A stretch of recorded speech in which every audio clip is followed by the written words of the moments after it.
Hey everyone, it's Melissa here, and I wanted to hop in and talk to you a little bit about the post I did earlier about asking for what you desire and how you should add ask, believe, and then receive, and then put in there or something better.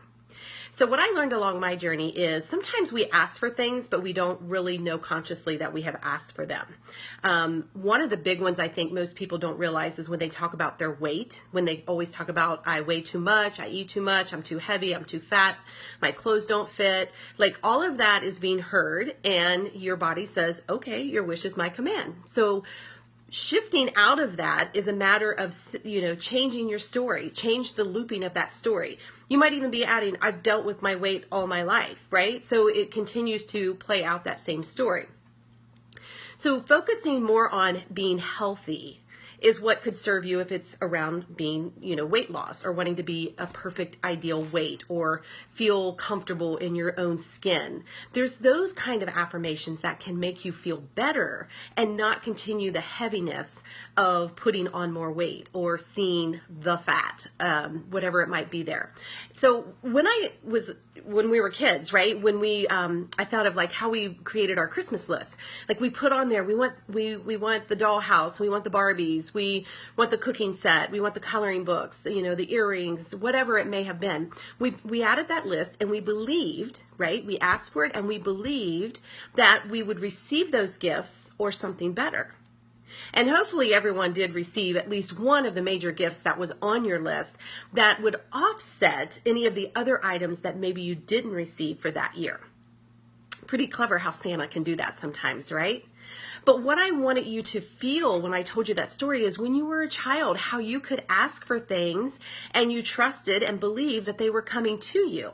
Just like when you trusted that you would get your driver's license at some point in your life and that you trusted you would graduate from school. You may have even believed that you were going to go on to college. You find the perfect relationship. You get the perfect job. Like all of that, you just threw out there unconsciously for a lot of us, and things showed up for us. Opportunities appeared. Something better may have come along, and we embraced that.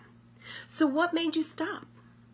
What makes you not feel that you can't live from that same space, live from that same conscious language that you had back then?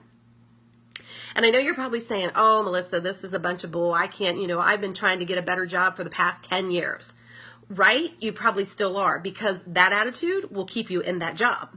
Or I've lost weight and I've gained weight and I've lost weight and I've gained weight. I hear you. I hear you. You're preaching to the choir, because I've done that. I've ran that gamut. I've been in that cycle for a long time. And the thing that I'm discovering now is learning to love myself as I am. It's almost like the eat, pray, love story. Like I'm in the eating part of this. And I joked with a friend of mine the other day, I feel like Fat Tuesdays every day for me here in the month of February, because I really want to get connected to who I am when I'm eating, who I am when I'm not eating, how I feel when I eat certain foods, how I don't feel. Like I'm allowing my body to communicate with me and to let me know. And so when I have some digestive issues, if I'm not going to the bathroom, if I'm burping, if I just feel too full or not full enough, or am I grabbing for crunchy snacks, or am I grabbing, for something else? Like that's what I'm doing right now, because all the years of trying to be this perfect weight. And at one point in 2014, I was at the ideal weight. Actually, I was better than the weight that I had intended to be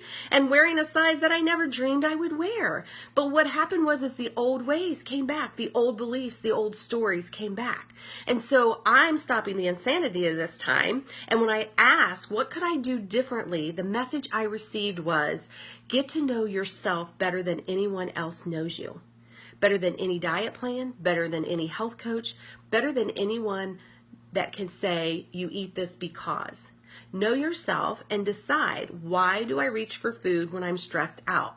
Why do I overeat when I'm in large crowds of people? Why do I choose to drink Coke or pop when I decided I wasn't going to have that anymore? Like, why? Ask the whys. And then what's happening is, from that place, I receive these messages, and then I know things are going to be different this time, because I've never allowed myself to do this level of work around my eating and my health and even exercise. Why don't I exercise? When I do exercise, how do I feel? And when I don't exercise, how do I feel?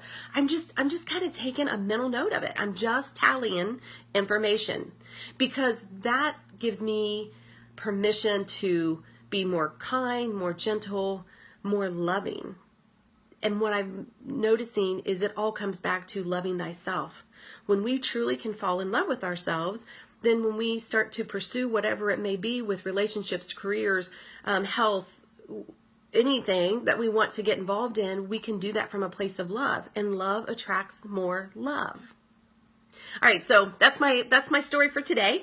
I hope it was in service to you, but basically just remember, when you ask, be open to receive, and know that things are coming to you, but it's your conscious language that's keeping you maybe stuck and stalled. So figure out ways you can change that around. And if you need any support, let me know, because I'm happy to help. Have an amazing day.